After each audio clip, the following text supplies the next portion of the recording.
자, 어제 말씀드린 것 기억하시죠? 테마가 무엇이었죠?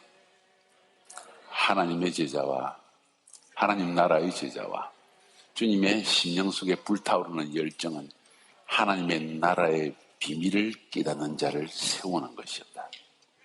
그럼 어떻게 하면 소위 우리가 말하는 교회 공동체 혹은 셀그룹 혹은 가정 안에서 하나님의 나라에 대한 비밀을 깨닫고 세상 나라의 통치에서 벗어나서 하나님의 통치에 들어오는 자로 세울 수 있을까?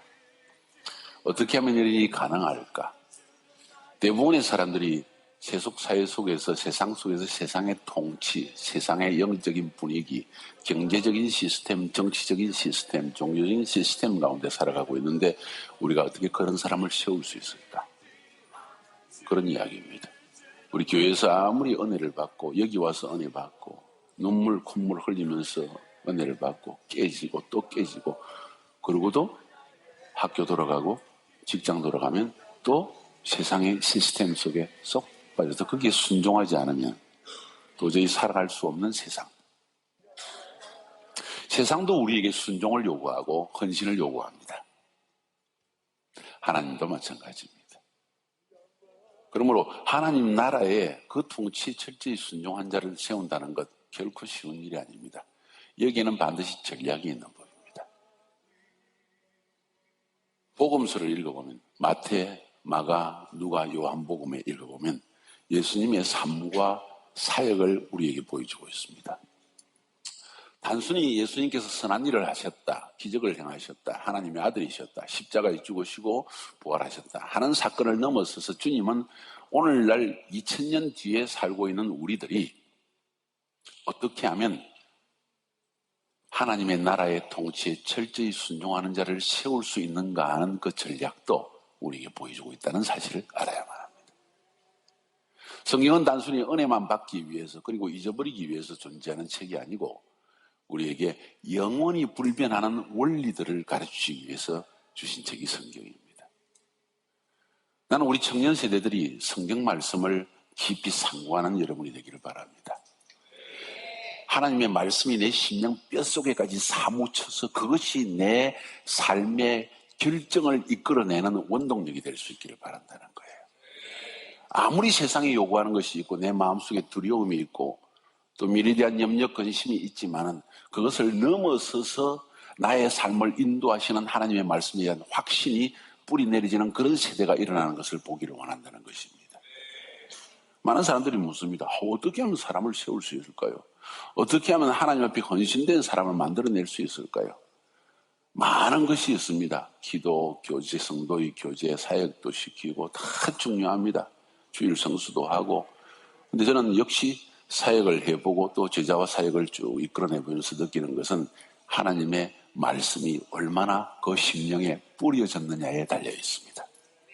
불행하게도 오늘날 많은 교회에 또 여러분이 참석해보고 또 교회 생활을 하고 또 사역을 해보면은 수양에서 큰 은혜 받든지 어느 한순간에 주님을 영접하고 또 거듭나고 주님을 뜨겁게 사랑하리라 결단을 했지만 내 안에 영적인 힘이 부족하기 때문에 넘어지는 거예요.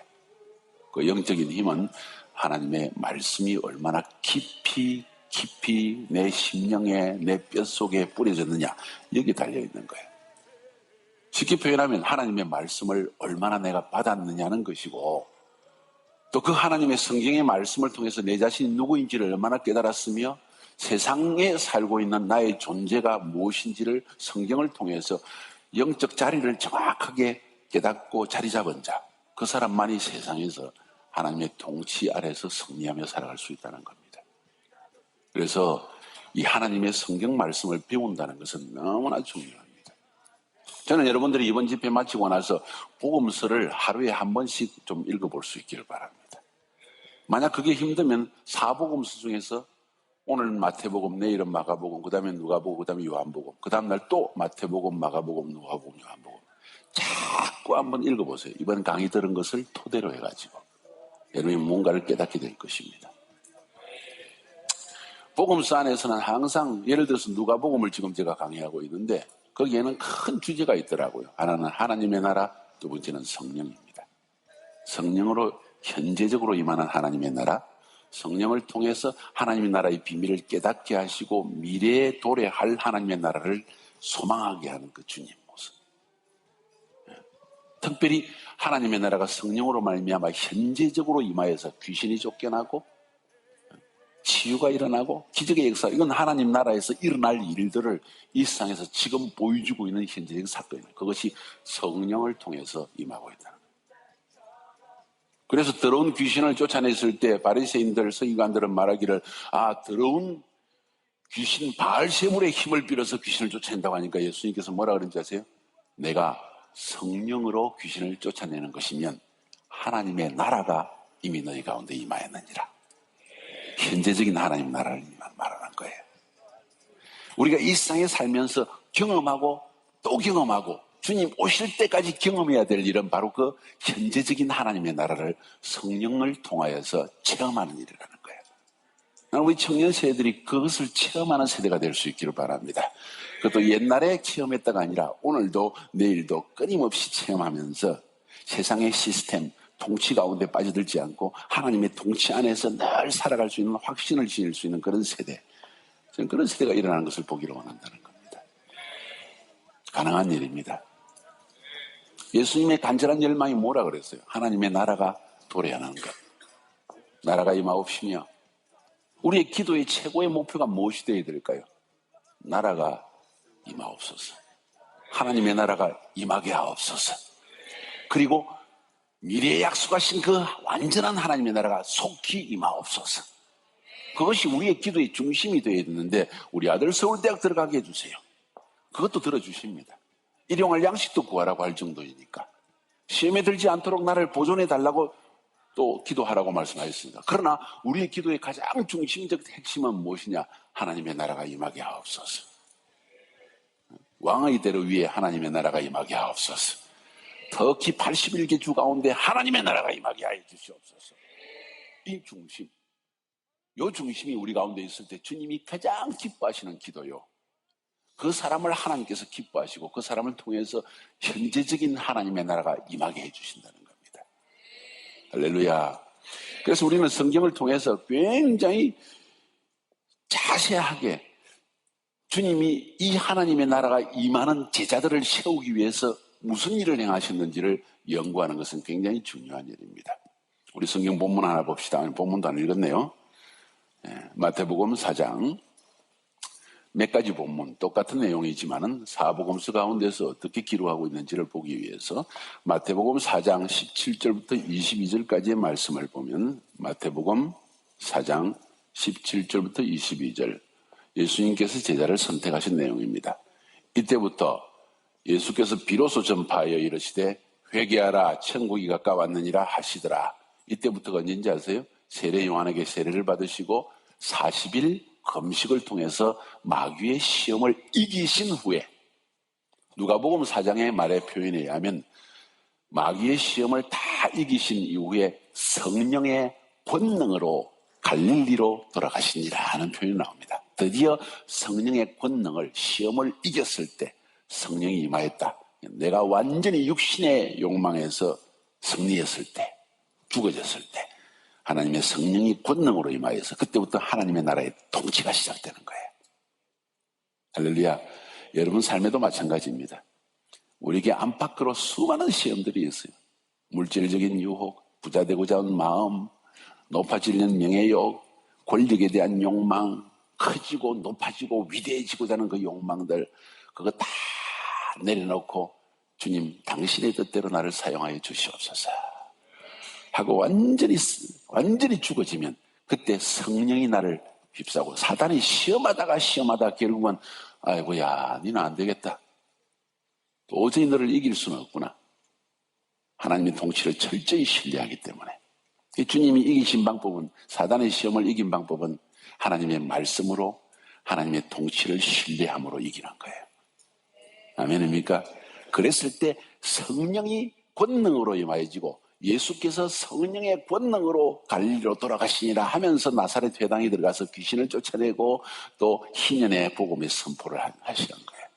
바로 그 말씀을 지금 하고 있는 거예요. 그때 이때부터 예수께서 비로소 전파하여 이르시되 회개하라 천국이 가까웠느니라.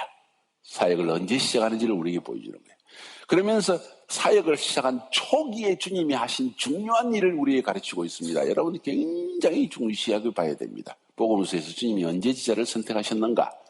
40일 금식 끝나고 성령의 권능으로 천국 복음의 사역을 시작하시는 초기에 주님은 벌써 이 일을 행하십니다. 갈릴리 해변에 다니시다가 두 형제 곧 베드로라는 시몬과 그의 형제 안드레가 바다에 그물 던진 것을 보시니 그들은 어부라. 말씀하시되 나를 따라오라. 내가 너희를 사람을 낚는 어부가 되게 하리라 하시니 그들이 곧 그물을 버려두고 예수를 따르니라. 거기서 더 가시다가 다른 형제 곧 세베대의 아들 야고보와 그의 형제 요한이 그의 아버지 세베대와 함께 배에서 그물을 짚는 것을 보시고 부르시니 그들이 곧 배와 아버지를 버려두고 예수를 따르니라. 짧은 구절은 배와 아버지, 직장과 인간적인 관계까지도 다 끊어버리고 주를 따르더라. 이게 하나님 나라의 백성이라는 거예요. 굉장히 레디컬한 헌신을 주님은 요구하시는 거예요. 마태복음 9장에 보니까 넘어가서 9절에 역시 마태복음 9장 9절 예수께서 그곳을 떠나 지나가시다가 마태라는 사람이 세관에 앉아있는 것을 보시고 이르시되 나를 따르라 하시니 일어나 따르니라. 이 사람도 아마 세무관청에 아마 과장쯤 되는 것 같은데 돈 많이 버는 사람이었을 거예요. 집도 몇 채 사놓고 좋은 차도 에쿠스도 타고 다니고 아마 그랬던 것 같은데 주님이 따르라 하니까 그냥 버리고 따라버렸습니다. 주님이 아무에게나 나를 따르라 하는 것 절대 아니에요. 절대 아닙니다. 이 부르심 받는 건 엄청난 특권이에요. 우리 카이로스 팀에 온 것도 엄청난 축복이야, 우리 청년들. 카이로스 이번에 사기로 온 사람 손 들어보세요. 3기생도 손 들어보고, 카이로스생 마친 사람도 손 들어보고. 이거 엄청난 축복이에요. 주님이 선택하셨다는 사실 자체예요. 마가복음 3장으로 넘어가 봅시다. 성경 본문을 몇 가지 보고 나서 이제 말씀드리겠습니다. 마가복음 3장 13절부터 16절. 저도 이 마가복음을 제일 좋아합니다. 예수님의 선택에 관한 장 중에서. 또 산에 오르사 자기가 원하는 자들을 부르시니 나온지라. 허다한 제자의 무리가 예수님을 따랐는데 그 가운데 주님이 딱 보고 있다가 주시하고 계시다가 원하는 사람을 착 뽑아냅니다. 착 뽑아냅니다. 12명을 뽑아냈다는 거예요. 이에 12를 세우시니 이는 자기와 함께 있게 하시고 우리 오늘 이번에 8개의 주제 가운데서 두 번째 동거 함께 있게 하시려고 부르셨다는 거야. 지금 선택을 하고 있는 거예요. 선택. 오늘 동거를 위해서 부르셨다. 선택하셨다는 거예요. 자기와 함께 있게 하시고 또 보내사 전도도 하며 귀신을 내쫓는 권능도 가지게 하려 하심이라. 보내사 파송하기 위해서 재생산을 위해서 하나님 부르셨다는 거죠. 8번째 마지막. 주님은 목적 있는 사역을 처음부터 행하셨습니다. 그냥 사람들을 모으고 목회하기 위해서 혹은 셀그룹 키우기 위해서 절대 아닙니다. 세속주의 사회에서 가장 위험한 요소가 사실은 출세주의, 성공주의로 지금 나타나고 있습니다. 높아지고 커지고 부자 되고 위대한 사람 되고 와 하는 사람 되게 하는 것. 이게 사단의 시험이에요. 사실은. 유혹이에요. 그게 죄라는 말이 아닙니다. 주님을 따르는 자에게 하나님이 꼬리가 되지 않고 머리가 되게 해주시는 축복을 주십니다. 그를 따르는 백성에게 주님께서 결코 우리를 가난하고 목마르고 매일 괴롭힘을 당하라고 우리를 부르신 거 절대 아닙니다. 저 그렇게 보여요, 제가? 그렇게 보여요? 난 즐기고 있어요, 인생을. 하나님과의 삶을 즐기고 있고 사역을 즐기고 있는 거예요. 주님 우리를 그렇게 부르시는 겁니다. 이해가 되십니까? 결코 우리를 괴롭게 하시려고 부르는 게 아니에요.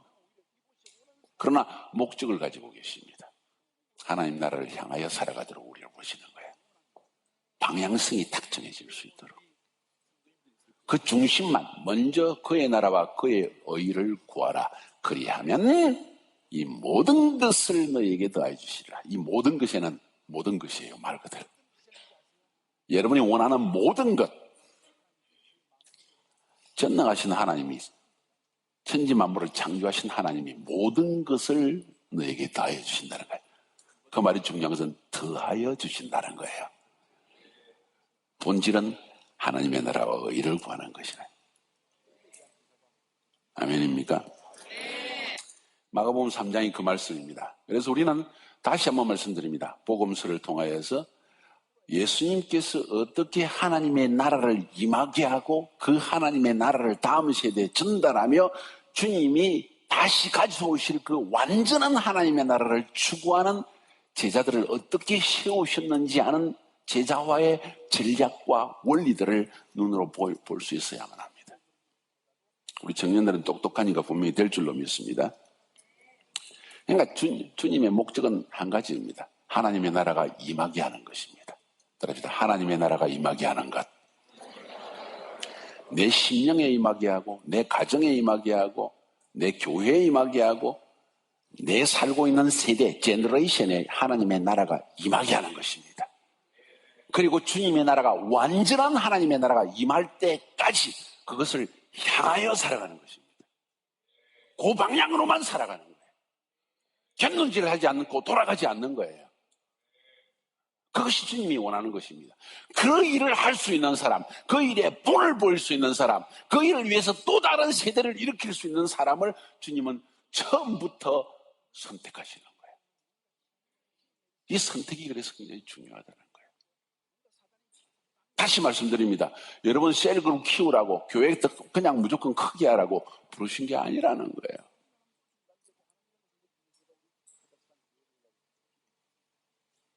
교회는 많이 컸는데 그 안에 하나님의 나라를 위해서 완전히 헌신할 사람이 하나도 없다면 수만 명이 되는 교회를 세워도 소용이 없는 거예요.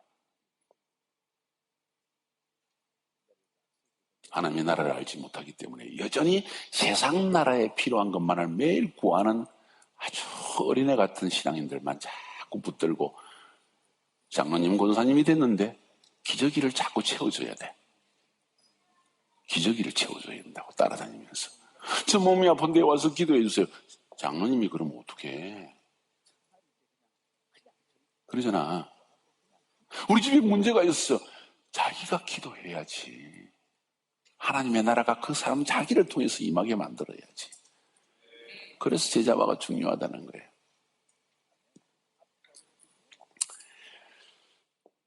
오늘 부분 선택입니다. 선택. 그 중에서 12를 택하여 세우시고 주님의 최대의 관심은 이 하나님의 나라의 비밀을 깨닫는 자를 세우는 것이고 그 하나님의 나라를 그 삶의 현장에 가져오는 사람을 세우는 것이고 이해가 되십니까? 여기에서 목회와 제자화가 갈라지는 거예요. 우리 목사님들 또 우리 셀 리더들 내가 목회할 것인가? 사람들 돌보고 밖에 교회에서 안 나가게 붙들어주고 시험 들면 또 자서 위로해주고 그 차원을 넘었어. 그것도 분명히 필요합니다. 예수님은 대중을 위한 사역을 절대로 마다하지 않으셨습니다. 치유해달라는 자에게 치유해 주시고 배고픈 자에게 먹여주시고 내 아들이 죽었다, 내 딸이 죽었다, 내 종이 죽었습니다. 와서 고쳐주세요. 아무 말씀 안 하시고 와서 고쳐주십니다. 목회의 사역을 하셨다는 거예요.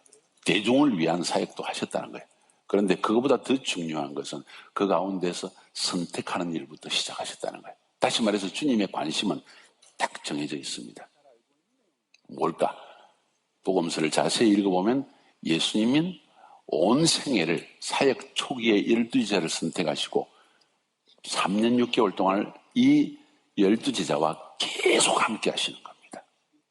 그 일을 위해서 선택부터 먼저 하셨습니다. 많은 저도 그렇고 우리 목사들의 아픔은 그리고 힘든 부분은 무엇인 거 아니? 아이고 성도님 중에 12제자를 선택해버리면 선택 못 받은 사람은 시험 들잖아요. 그죠? 다 똑같아야 돼. 그러니까 선택을 못해. 그러면 사역의 출발점부터 하나님께서 진정으로 원하시는 하나님 나라의 비밀에 순종하고 완전히 헌신할 수 있는 사람을 세우지 못한다는 이야기예요. 그 일 때문에 그 교회 안에서 진짜 하나님의 비밀을 깨닫고 비전을 깨닫고 완전히 헌신할 수 있는 사람이 나타나지 않게 된다는 거예요. 이게 슬픈 일입니다. 저는 우리 교회 셀그룹, 셀 리더들에게 계속 이야기합니다. 셀그룹 키우고 분가하고 또 셀을 더 많이 만들고 그거 굉장히 중요하다. 근데 그거보다 더 중요한 일이 뭔지 아냐?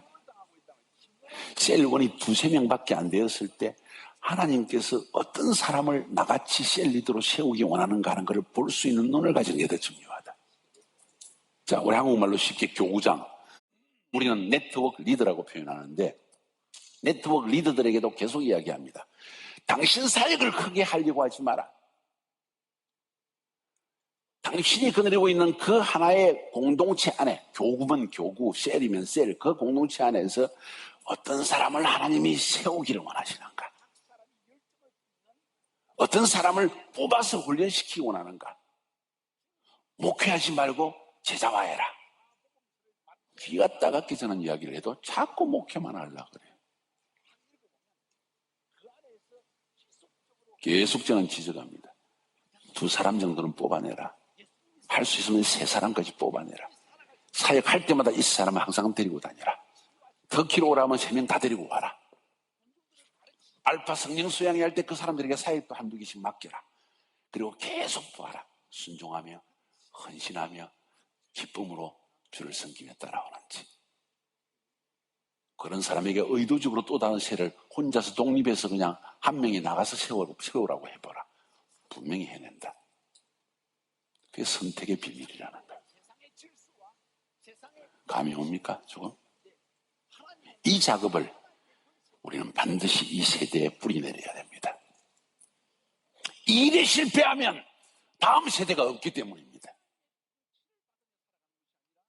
이 일에 실패하면 여러분의 교회의 다음 세대도 없고 여러분의 셀 모임 앞에 교구 안에서도 다음 세대가 일어나지 않습니다. 자꾸 피식 힘이 빠지는 이유가 바로 여기에 있다는 거예요. 셀 리더 이상 되는 분 손 들어보세요. 셀 리더.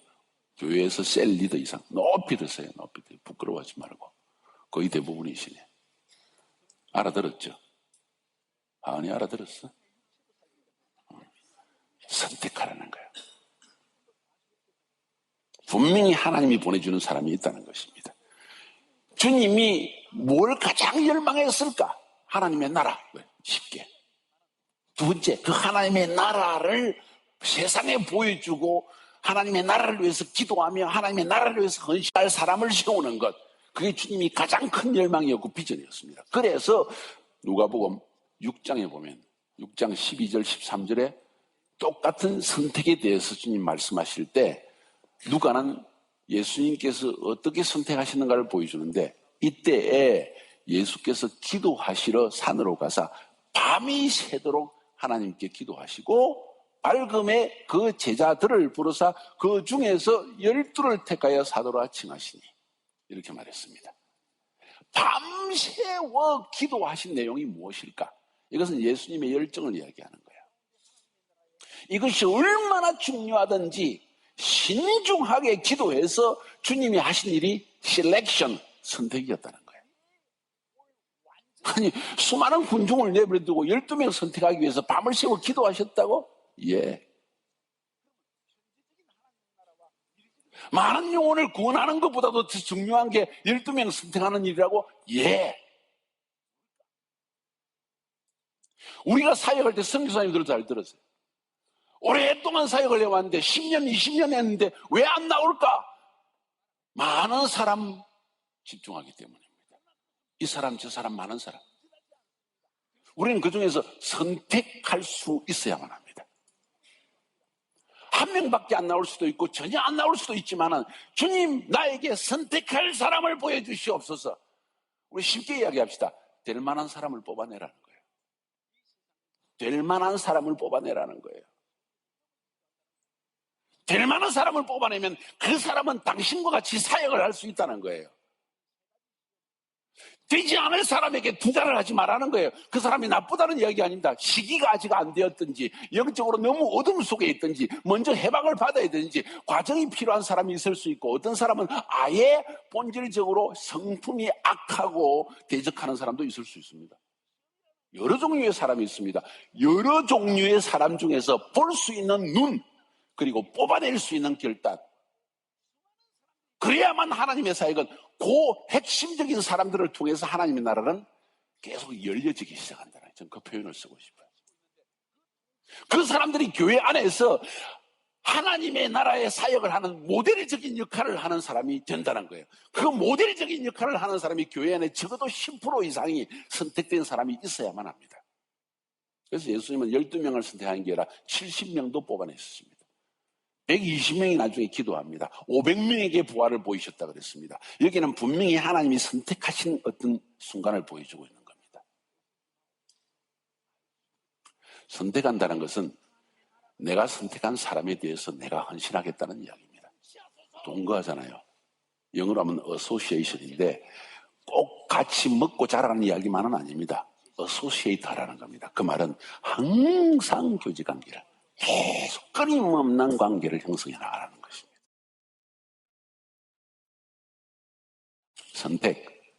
이거는 선택하는 사람의 책임이 달린 이야기예요. 예수님은 요한복음 17장에서 예수님의 대제사장적 기도라고 표현합니다. 하나님께서 내게 주신 자녀들을 하나도 잃어버리지 않고 내가 보존하였나이다 하는 말이 나옵니다. 주님이 지켰다는 거예요. 선택하시고는 책임을 지셨다는 거예요. 끝까지. 그 중에 한 명, 마귀의 자식 유다만 빼놓고. 그건 하나님의 놀라운 구속의 경륜에 의해서. 선택. 이해가 되십니까? 자, 그러면 예수님께서 선택하신 일에서 우리가 두 가지의 중요한 메시지를 뽑아낼 수 있습니다. 너무 간단한 것이지만 굉장히 중요한 메시지를 핵심을 깨달아야 됩니다. 첫 번째가 뭔가 하니 예수님은 소수의 그룹의 사람에게 집중하셨다는 사실을 집중해야 됩니다. 소수 집중이었다는 거예요. 적은 무리의 사람들에게 그 인생 전체를 완전히 집중했다는 거예요. 수많은 사람들을 하기 위해서 수많은 무리를 거느리려고 생각하면 거기에 우리의 사역에 초점이 맞춰지면 우리는 행정적인 사역만 하게 됩니다. 본질적인 사역은 요만큼 하고 나머지는 전부 행정적인 사역, 회의만 거듭하게 됩니다. 그리고 똑같은 병들고 치유하고 기도하고 전부 그 일에 99% 이상의 시간을 낭비하게 되어 있습니다. 낭비는 아니지만은 쉽게 해서 대중사역이 본질적 사역이 되어지고 제자와 사역, 소수 집중 사역에서 다음 세대를 준비시키고 하나님의 핵심적인 비밀을 깨닫는 자를 만들어내는 일에 소홀히 하게 된다는 이야기예요.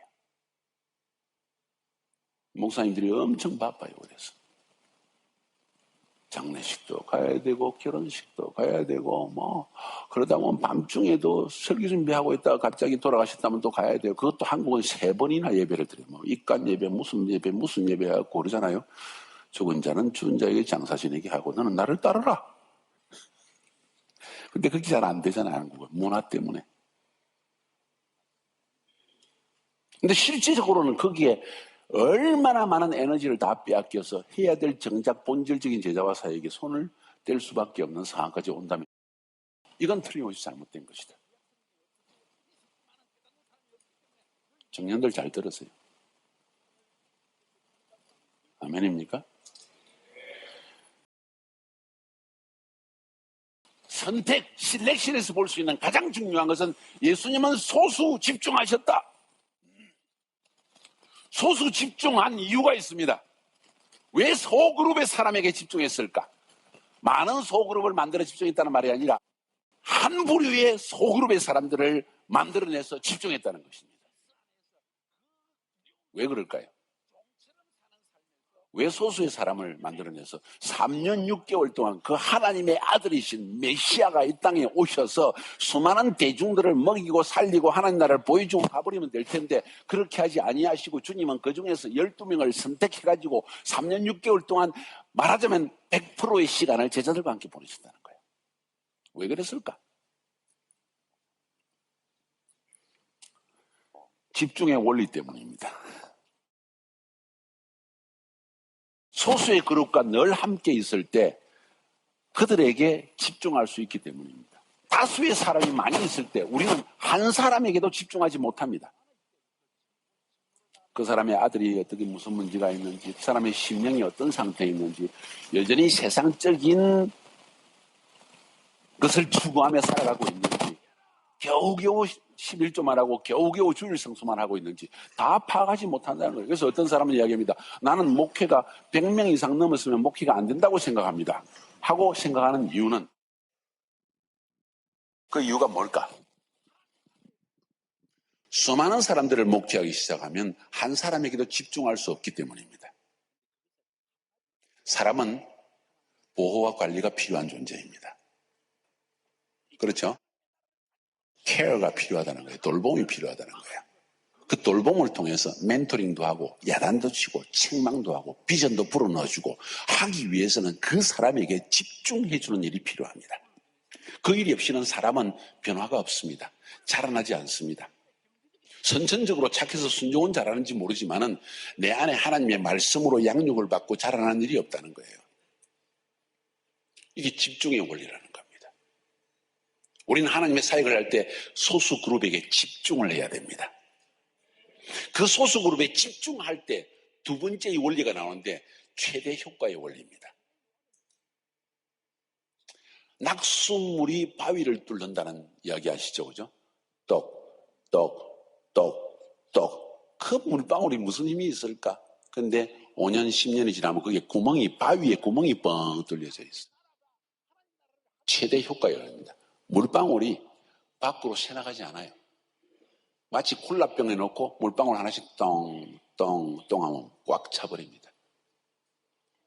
수돗물을 쫙 틀어놓고 그냥 대충 이렇게 하면 금방 차지가 않아요. 우리는 대충 그런 사역을 하고 있다는 거예요. 주님은 소수 집중해서 사역할 때 최대의 효과가 나타나는 것을 우리에게 보여주고 있습니다.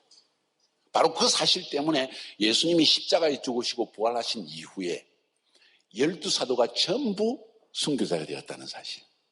사도 요한을 제외하고. 각 나라에서. 이해가 되십니까? 빌립은 터키로 와서, 바돌로메는 아제르바이잔 지역으로 가서, 도마는 어디로? 인도로 가서, 베드로는 어디에서? 로마에서 십자가에 거꾸로. 요한 한 명을 제외하고는 전부 다 순교하는 헌신자가 됐다는 거예요. 왜? 주님이 소수 집중했기 때문에. 소수 집중을 통해서 최대 효과를 끄집어냈기 때문에. 그 말은 하나님의 아들로서, 메시아로서 그분 안에 있는 모든 하나님 나라에 대한 비밀을 그들 심령 속에 낙수물처럼 톡톡톡톡 집어넣어서 결국은 변화를 일으켰다는 이야기입니다. 교회 안에 완전히 주님께 헌신하여서 생명을 던지는 다음 세대가 일어나기를 원하십니까? 그렇다면 소수 집중해야 됩니다. 근데 문제는 소수 집중을 할 만한 셀리더가 없다는 거예요. 왜? 우리가 소수 집중해서 세우지 않은 셀리더니까. 그래서 제로부터 다시 시작해야 됩니다. 그래서 이 강의는 굉장히 중요합니다. 이건 몇 번 더 강의를 해야 되고 몇 번 더 들어야만 이해가 될 수 있는, 아니 뼛속에 사무쳐야 되는 내용이라고 저는 생각합니다. 다시 말씀드립니다. 선택하십시오. 앞뒤 좌우 돌아보세요. 선택합시다. 소수 집중합시다. 예수님은 공생애 동안에 대중들에게 끊임없이 사역하셨지만 그 원리, 그것은 절대 놓치지 않으셨습니다. 집중 원리, 최대 효과의 원리, 그리고 파송의 원리, 보내기 위해서. 사도라 부르자마자 그들의 이름을 사도라 칭했다는 거예요. 사도라는 것은 헬라 말로 아포스톨로스라고 하는데 아포스톨로스는 보냄을 받았다는 뜻입니다. 부르시는 순간에 어부를 불러놓고 아포스톨로스, 사도다. 기천이지 아니야? 정체성을 딱 불어넣었다는 거예요. 하나님 나라를 세상에 선포하기 위해서 나는 부르심을 받은 자다. 지금 말하는 게 사도 이런 의미가 아니라 보내심을 받은 자다. 하나님으로부터. 세상의 통치 아래에 있는 사람을 하나님의 통치로 이끌어내기 위해서 보내심을 받을 자를 선택해냈다는 거예요. 이건 여러분의 사역이 장기적으로 하나님 앞에 참으로 성공하느냐, 아니 하나님으로부터 칭찬받는 사역을 하느냐, 그렇지 않으면 지질매질한 사역을 하느냐, 차이가 여기에서 벌어지기 시작합니다. 사역 초기에 벌어집니다. 아멘입니까? 첫 번째 원리는 그래서 소그룹에 집중합시다. 소그룹 집중이다. 따라합시다. 소그룹 집중. 한번 눈을 잠깐 감아보세요. 내가 지금까지 하나님을 위해 사역하고 셀리더로 사역하고 또 우리가 목회자로 선교사로 사역하고 있지만은 나는 과연 소수에게 선택해서 집중한 일이 있는가?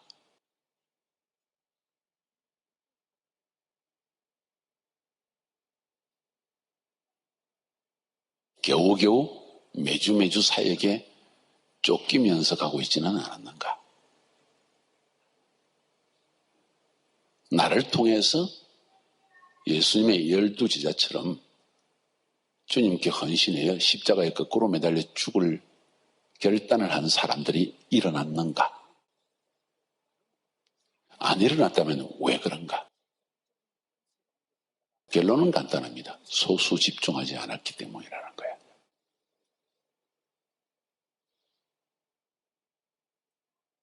어쩌면 열심으로 사역했습니다. 그러나 선택해야 될 사람을 선택하지 않고 준비가 안 된 사람에게 온 힘을 낭비하고 있지는 않았는가? 주님이 사역을 할 때는 굉장히 냉정해야 합니다. 인간적이 되어서는 안 됩니다. 사람의 눈을 살펴서도 안 됩니다. 문화에 너무 적응해서도 안 됩니다. 주님이 보여주시는 사역의 근본 원리는 사람의 생각과 문화를 초월한 원리들입니다.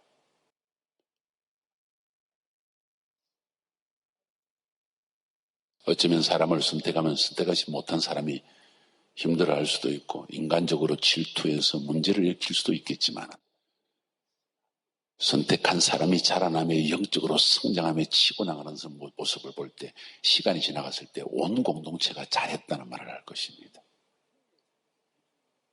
무엇보다 주님이 우리를 칭찬하실 것입니다. 될 만한 사람을 선택하시기 바랍니다. 눈 뜨세요. 좀 집중하라고 다시 한번. 두 번째로 주님이 선택하신 일에서 볼 수 있는 중요한 사건, 중요한 깨달음. 너무 쉬운 이야기를 지금 제가 하고 있는 거예요. 주님이 사람을 선택하셨다 할 때 우리가 깨달을 수 있는 가장 중요한 일이 뭔지 아세요? 앞에는 소그룹 집중이 중요했다고 그랬는데, 그래서 12명을 선택하셨는데, 그 다음에 또 중요한 일이 뭔지 아세요? 주님이 선택하신 일에서 볼 수 있는 중요한 것. 주님은 사람에게 집중하셨다.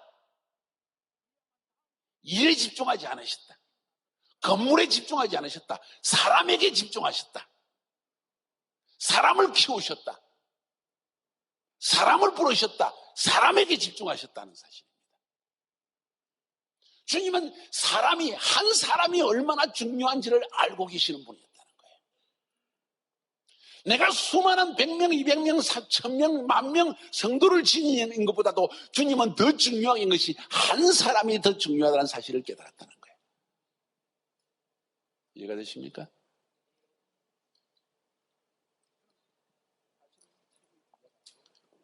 그래서 요한복음 1장에 보면 1장 35절 이하에서는 주님이 사람을 한 명 부르는 일을 계속 설명하고 있어요. 이 긴 이야기 형식으로. 히브리 말로는 그걸 아가다라 그러는데, 아가다라는 것은 스토리텔링, 이야기식. 복음서의 스토리텔링을 쫙 하고 하면서 이 요한복음 1장에서 예수님의 아가다, 예수님의 이야기, 예수님이 하신 삶의 이야기들을 쭉 이야기하는데 그 35절부터 쭉 끝까지 쭉 읽어보면 예수님이 한 명 선택하시고 또 한 명 선택하시고 또 한 명 선택하시고 선택하신 일을 보여주고 있습니다. 수많은 무리들에게 하나님의 사역을 한다는 의미보다도 주님은 다니면서 사람을 뽑아내기 시작해요. 여기서 뽑아내고 저기서 뽑아내고. 세례 요한의 두 제자 누구였을까? 요한과 안드레였습니다. 이 두 사람이 요한 관계에서 세례 요한이 보라 하나님의 어린 양이로다. 세상지를 질문하는 하나님의 어린 양.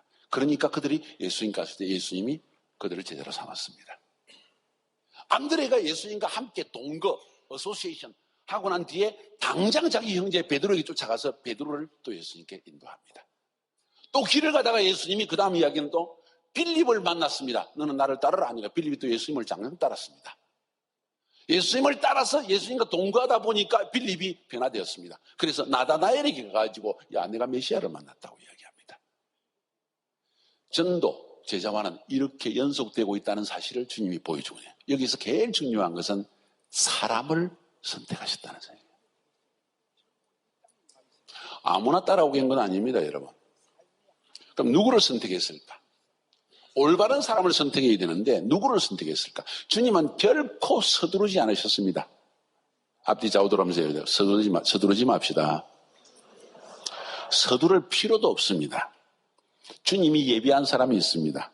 따라합시다. 주님이 예비한 사람이 있습니다. 여러분, 하나님의 사역을 해보면요, 주님이 예비한 사람이 있고 주님이 예비한 시간이 있고 주님이 예비한 만남이 있습니다. 그걸 철저히 신뢰하시고 주님이 아직 예비 안 했는데 안타까워하지 말고 주님이 선택하지 않는 사람을 성급하게 선택도 하지 말고 아무것도 주님이 안 하시면 그건 구름 기둥과 불 기둥이 가만히 서 있는 거야. 움직이지 마. 그때는 열중시원하고 푹 자고 푹 먹고 쉬고 있으면 돼. 아멘입니까? 엄청 쉬운 거야, 하나님의 사회가. 주님이 움직이는 방향으로 움직이면 되니까. 그런데 주님은 그 가운데서도 쉴 때도 있고 움직일 때도 있고 기도하시고 하면서 한 방향. 누구를 선택할 것인가? 올바른 사람을 선택하기 위해서 계속 눈은 주시하고 있었습니다. 어떤 사람을 선택했을까요? 성경을 볼 때. 제가 볼 때 주님은 과감한 결단의 사람을 선택하는 것 같습니다. 한번 볼까요, 성경은? 마태복음 8장, 누가복음이 낫겠네요. 누가복음 9장 57절부터 62절까지에 보면 예수님께서 자기를 따르기 원하는 사람들이 있었고 예수님이 부른 사람이 있었는데 그들에게 하신 이야기를 우리에게 들려주는데 여기에서 한 가지 메시지를 얻을 수가 있습니다. 누가복음 9장 57절부터 62절에 세 부류의 사람을 이야기합니다. 길 가실 때 어떤 사람이 여짜오되 어디로 가셨는지 나는 따르겠습니다 하고 그때 예수께서 이르시되 여우도 굴이 있고 공중의 새도 집이 있으되 인자는 머리 둘 곳이 없도다 하시고 이랬습니다. 성급하고 경솔하고 또 빨리 결정을 내리는 사람 있잖아요. 와, 은혜 빨리 받는 사람. 그들에게 먼저 주를 따르는 것이 무엇인지 온전한 희생이라는 사실을 먼저 알려줘라. 그러고 따르는지를 확인해보라. 그런 이야기입니다. 두 번째 사람에게 59절에 또 다른 사람에게 나를 따르라 하시니 이건 예수님이 따르라고 그랬습니다. 나를 따르라 하시니 그가 이르되 나로 먼저 가서 내 아버지를 장사하게 허락하소서 하니까 이러시되 죽은 자들로 자기의 죽은 자를 장사하고 너는 가서 하나님의 나라를 전파하라 하시고 한번 주님의 부르심을 받고 주 앞에 헌신했다면 뒤돌아서지 않는 과감한 결단의 사람. 세 번째 부류의 사람, 또 다른 사람에게 이르시되 주여 내가 주를 따르겠나이다마는 나로 먼저 내 가족을 작별하게 허락하소서. 예수께서 이르시되 손에 쟁기를 잡고 뒤를 돌아보는 자는 하나님의 나라에 합당하지 아니하니라. 주를 따르기로 결단한 사람이 어떤 각오와 헌신을 문화도 초월해야 되고 가족관계도 초월해야 된다. 문화도 사람들의 일반적인 관습도 초월하고 가족관계도 초월해야만 주를 따를 수 있다. 우선순위의 문제입니다. 그래야만 어떤 상황 속에서도 꿋꿋하게 주님의 제자로 설 수 있기 때문입니다. 쉽게 이야기해서 주님은 어떤 사람을 제자로 선택했는가? 과감한 헌신과 결단의 사람을 선택하셨다. 과감한 헌신과 결단의 사람을 선택하셨다. 주님은 그것을 분명히 주시했을 것입니다. 자세히 살펴봤을 것입니다. 그 사람에게 그런 성품이 있는지 없는지. 왜냐하면 우리가 현세 사회 속에 세상의 시스템 가운데 살아갈 때는 매일매일 이런 주님을 따르는 결단이 없이는 항상 넘어지고 또 돌아갈 수밖에 없기 때문입니다. 그래요, 안 그래요? 그럼요. 씨 뿌리는 비유에서 주님 말씀하신 것이 무엇인지 아십니까? 바로 그 이야기. 세상의 시스템에 머물러 있느냐 아니면 완전히 하나님 나라를 따르느냐. 과감한 헌신과 결단의 사람을 주님은 찾고 있다는 걸 지금 우리에게 보여주는 거예요. 예수님이 12제자를 선택한 적시로 첫 번째 보여준 비유가 씨 뿌리는 비유였습니다. 매일매일 순간 우리의 삶에 그런 결단의 순간이 다가온다는 겁니다. 예수님이 제자가 되었음에도 불구하고 선택받았음에도 불구하고 그 사람의 심령 속에 주위 환경을 통하여서 내적으로 갈등하면서 끊임없는 결단, 주를 따르리라. 물질이 없어도 가난해도 사람들이 이해하지 못해도 심지어 내 부모가 이해하지 못해도 내 자식이 이해하지 못해도 나는 주를 따르리라. 이 결단이 매일매일 순간 모든 삶의 영역에서 사단이 끊임없이 시험하고 공격하기 때문에 그걸 이겨낼 수 있는 과감한 결단의 사람이 있다는 겁니다. 그 사람을 선택하라는 것이죠. 아멘입니까? 완전할 수는 없습니다. 그러나 그런 부류의 사람을 하나님이 예비해 놓았다는 겁니다. 이해가 되십니까? 그 다음에 보면 대체적으로 예수님이 선택한 사람들은 평범한 계층의 사람들이었습니다. 평범한 계층의 사람들. 어부, 세리, 가룟 유다 한 명만 빼놓고 가룟 유다만 유다 출신이었습니다. 유다 지역이라는 것은 상류 계층의 사람들이라는 거예요. 갈릴리 계층이라는 것은 별 볼 일 없는 평범한 계층이라는 겁니다. 대부분의 12제자는 전부 저 광주 목포 지역에서 나온 거예요. 별 볼 일 없다는 이야기는 아니고 평범한 사람들.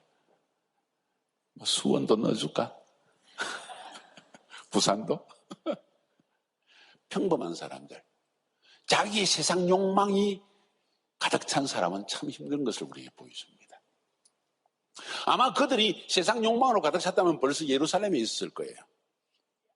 그래서 중국에서도 큰 부흥이 일어난 걸 보면 초창기에 부흥이 일어나고 끊임없이 부흥의 불길이 타오른 곳이 결코 도시가 아닙니다. 전부 시골 지역입니다. 평범하고 단순하며 하나님의 음성을 쉽게 들을 수 있는 여과가 되지 않는 말씀이 임하면 그대로 똑똑한 사람들은 자꾸 머리를 굴리니까 가만 얼굴만 쳐다보면 머리 돌아가는 소리가 떼굴떼굴 구르는 소리가 보여.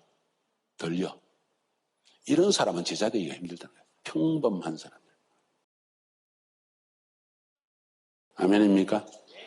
단순하게 예수를 믿고 단순하게 눈물을 펑펑 쏟으면서 주를 따르는 사람. 그 이외에도 쉽게 이야기하면 아까 좀 말씀드렸지만 옥토의 비유, 그죠? 씨 뿌리는 사람의 비유에서 보여주는 대로 진지한 열망을 가지고 배우려는 마음을 가지고 하나님의 말씀을 들을 때 그대로 100% 꼴딱 삼키면서 따르는 사람.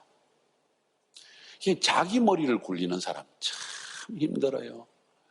변화시키려고 아무리 말 똑똑하긴 똑똑한데 지 머리가 너무 똑똑해가지고 하나님의 순전한 음성을 이해를 하지 못하게 논리로 이해가 안 되면 이해를 안 하려고 그래요. 그냥 말대박을 또박또박하고 말대꾸 또박또박하는 사람 분명히고 아주 골치 아픈 사람이에요. 지가 똑똑한 줄 착각을 하고 있어. 하나님의 나라에서는 아주 위험 요소가 많은 사람이에요. 주님 앞에서 진정으로 자라나는 제자가 되는 사람들을 보면은 진짜 똑똑한 사람은 가만히 듣습니다. 주님이 나에게 무엇을 말씀하시나 들으려고 합니다. 그런데 이 갓똑똑이들 말만 하면 금방 대꾸가 터져요. 그게 아니고요. 이게 이렇고요. 저는 이래서 믿거든요. 골치 아픈 사람이에요. 그 밑에는 똑같은 사람이 나오게 돼 있어. 그래서 꼭 밑에 사람한테 자기도 혼이 나봐야 돼. 아멘. 그뿐만 아니라 예수님이 선택한 사람들의 부류를 보면은 지배 계층의 위선에 진저리가 난 사람들도 있습니다. 셀롯 땅 사람도 있습니다. 세례 요한의 부흥운동에 참여했던 사람이 있습니다.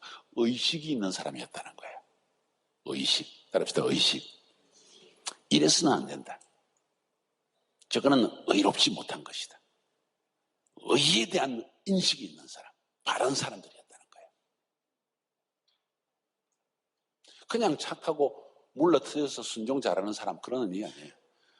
정신은 똑바른데 비록 하나님의 말씀을 다 배우지는 못한 것 같지만은 무엇이 바르고 그런지는 아는 사람. 사람이 저래서는 안 되는 거야. 이건 바른 거야. 세상에 이래서는 안 돼 하는 진정한 의미에서의 공의를 찾는 사람, 추구하는 사람. 이런 사람들을 주님께서 선택하는 거예요. 바로 그 사실 때문에 여기서 분명히 알아야 할 것은 선택에서 제외된 사람도 있었다는 사실을 알아야만 합니다. 선택이라는 말 자체, 실렉션이라는 자체가 벌써 선택하는 순간 버려지는 겁니다. 버린다는 말보다는 선택하는 순간 그 이외의 사람은 자기의 시간이 오지 않았든지 어쩌면 자기 스스로 그런 준비가 아직 안 되었다는 걸 의미하는 거예요. 주님은 반드시 선택하시고 또 선택하지 않은 사람도 있었습니다. 예를 들어서 누가복음 8장에 보면 38절 39절에 귀신 들린 사람, 그라사 지방에서 귀신 들린 사람에게서 귀신을 쫓아내는 사례가 나옵니다. 그러죠? 그 귀신에게, 군대 귀신에게 어디로 들어가라 했어요? 돼지떼에게 들어가라. 이 돼지떼가 호수에 내려가서 몰살당했습니다.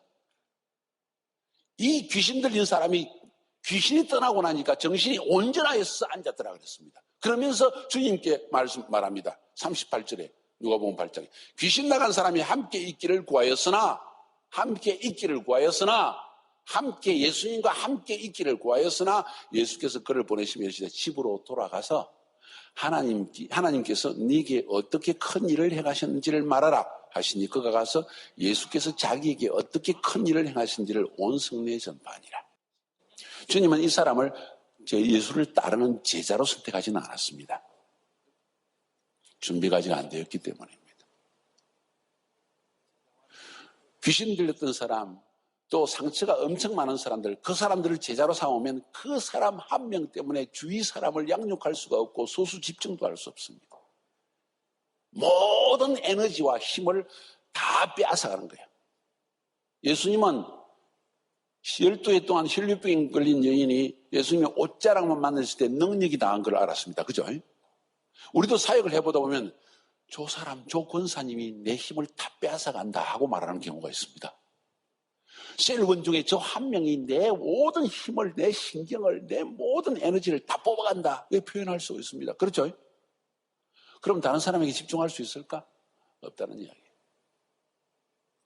그런 사람 내버려두라는 이야기가 아닙니다.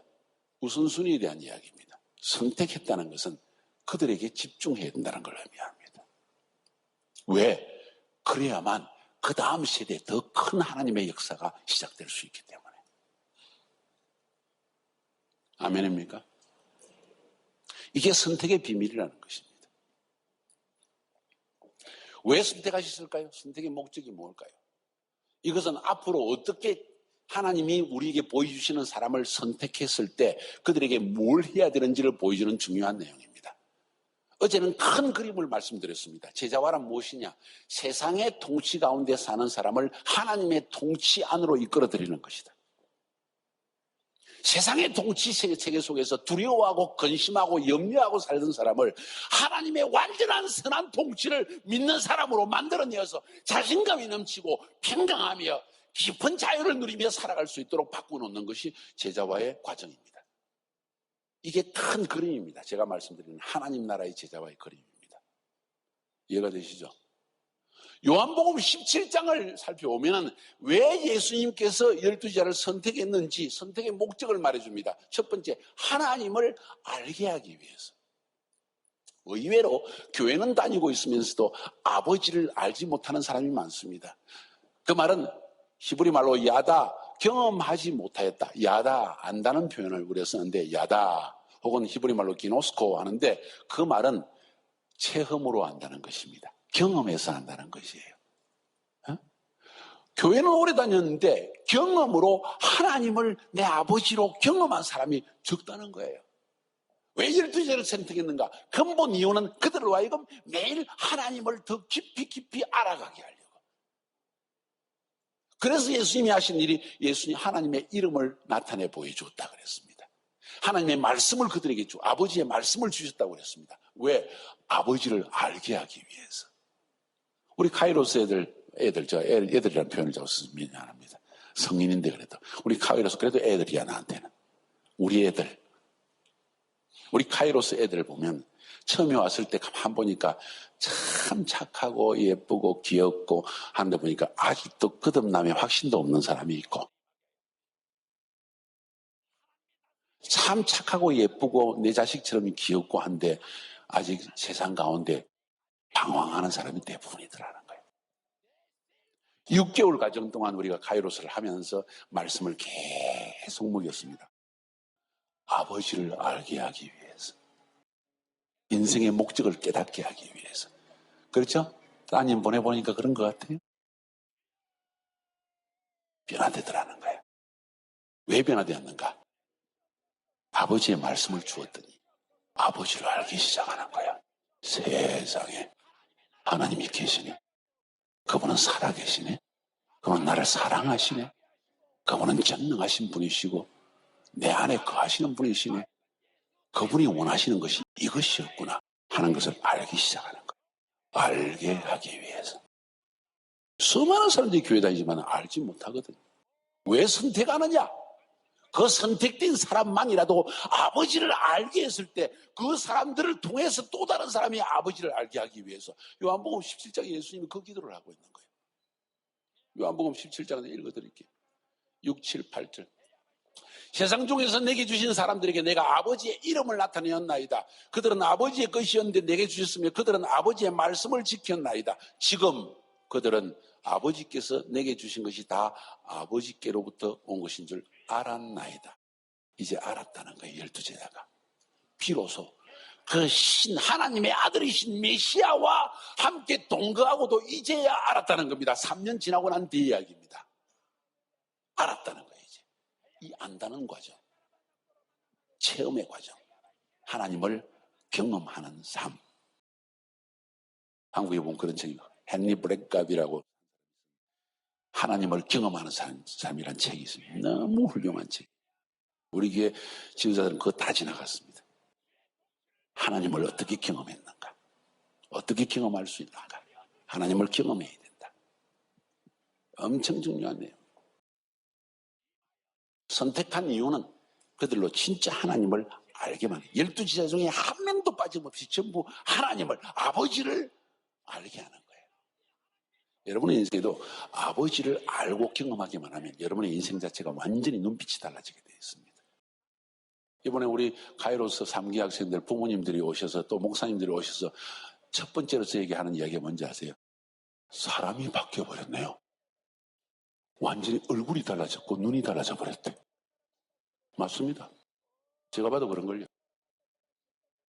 왜? 말씀을 통해서 아버지를 알아가니까. 이 작업을 우리는 교회 안에서 해야 된다는 거예요. 그래서 선택을 해야 된다는 겁니다.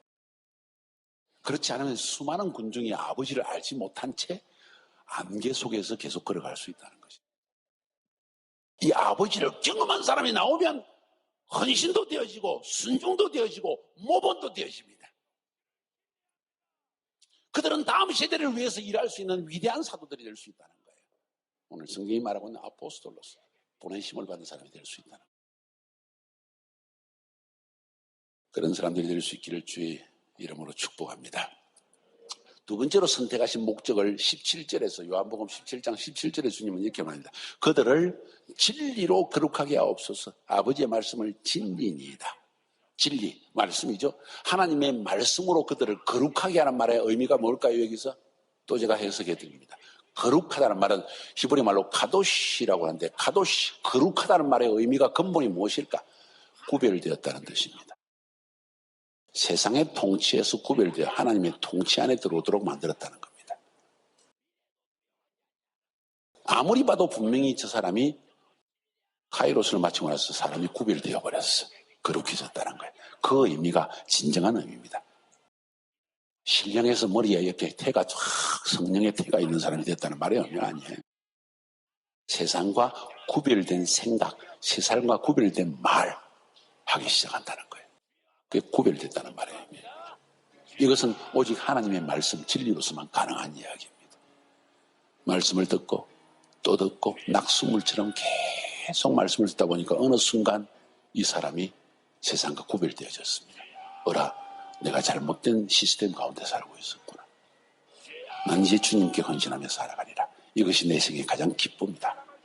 누가 말하지 않아도 갈등이 아니라 갈등의 단계를 이미 지나가서 구별되어 버렸다는. 갈등의 단계는 중간에 서 있는 거예요. 흔들흔들 하고 있습니다. 여기서 낙수물이 계속 떨어집니다. 말씀이. 이쪽으로 기울어집니다. 여기서 흔들흔들합니다. 나중에는 싹 넘어와 버린다. 하나님의 나라로. 이 과정이 필요하다는 거예요. 그래서 선택하신 거예요. 선택의 이유입니다. 여기서 제가 말씀을 강조하는 것은 하나님의 말씀입니다. 말씀이 낙수물처럼 계속 떨어져 내려야 됩니다.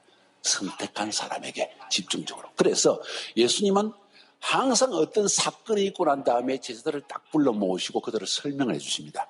그게 바로 낙수물 떨어뜨리는 거예요. 생명수를 떨어뜨리는 거예요. 그 말씀을 통해서 제자들은 눈이 열리기 시작하고 깨달음이 오기 시작했습니다. 군중들에게는 비유로 말씀하시고 제자들에게는 그것을 설명을 해주셨습니다. 낙수물이 떨어지는 겁니다. 생수의 마귀. 너 왜 그런지 알아? 이것 때문에 그런 거야. 내가 왜 그렇게 말인지 알아? 이것 때문에 그런 거야.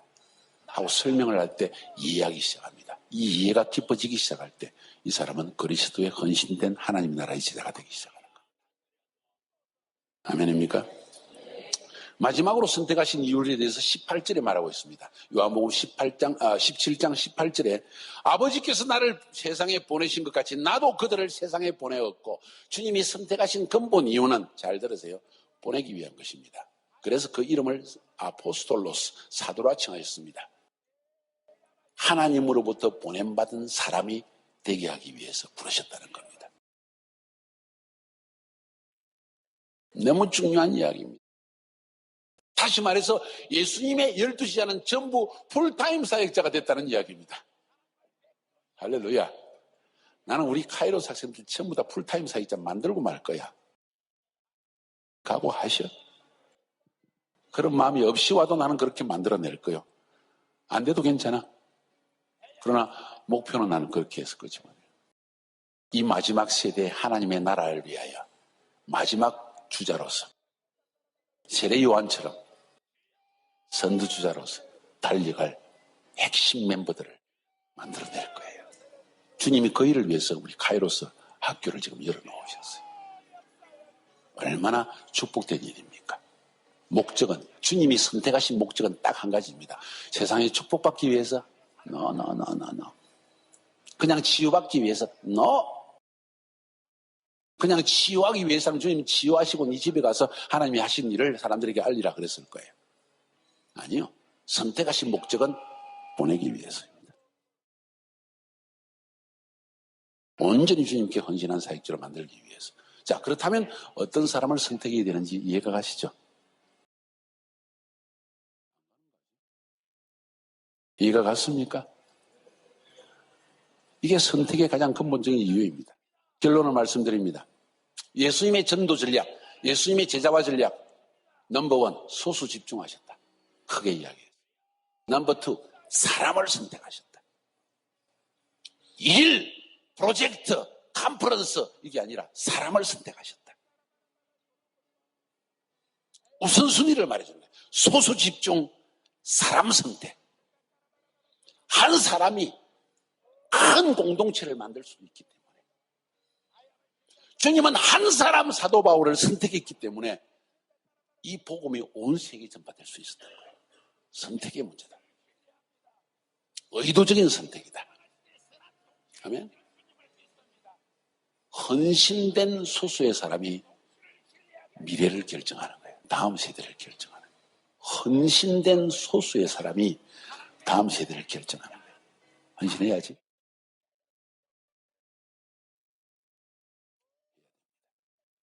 더 중요한 사실은 예수님은 무엇보다도 이 헌신된 사람을 선택하실 때 의도적으로 30세 미만의 사람들을 선택하셨다는 것. 할렐루야. 30세 미만 손 들어보세요. 30세 이상도 조금 봐줄게. 40세 미만은. 왜 그런지 아세요? 40대가 넘어가면 현 세대의 시스템 속에 쏙 들어가 버렸습니다. 참 힘들어요, 헌신하기가. 방해만 안 하면 좋겠어. 순종만 잘하고 따라오면 좋겠어. 아멘한 사람 축복받을 줄 믿습니다. 그저 가만히만 있어주면 좋겠어. 11조나 잘 내고 우리 젊은 청년들 좀 잘 도와주면 좋겠어. 30세 미만 다시 손 들어보세요. 주님은 여러분을 선택하셨어요. 신난다. 선택. 이게 우리의 하나님의 나라의 사역의 결정적인 요소입니다. 젊은 세대를 선택하라. 그에게 하나님의 나라의 비전을 심어주어라. 주님은 그 일을 위해서 하나님의 아들이신 메시아가 이 땅에 오셔서 그 일에 집중하셨다는 겁니다. 우리 모두 그 일에 집중할 수 있기를 주의 이름으로 축복합니다.